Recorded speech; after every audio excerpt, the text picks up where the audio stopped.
በጨለማ ያለው ነፍሴ ተንከራታ መቼ ተውከኝ የኔ ጌታ መቼ ተውከኝ የኔ ጌታ የሰይጣን ምርኮኛ ሆኜ የተጠቃው አወጣኸኝ የኔ ጌታ አወጣኸኝ የኔ ጌታ ብቻዬን ሳልቅስ ሁሌ ጠዋት ማታ ስጮህ ብዬ የኔ ጌታ ስጮህ ብዬ የኔ ጌታ ድምፄን ሰምተህ መለክ ሳትቆይ እስከ ማታ ክበርልኝ የኔ ጌታ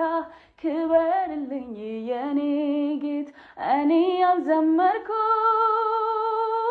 ማን ሊዘምርልህ ላረክልኝ ነገር ከቶ እንዲህ በቀላል ተዘርዝሮ አያልቅም ምሕረት ቢቆጠር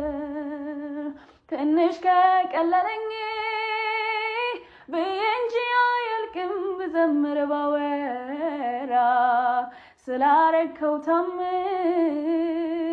ስላሸጋገርከኝ ያን ሁሉ ተራራ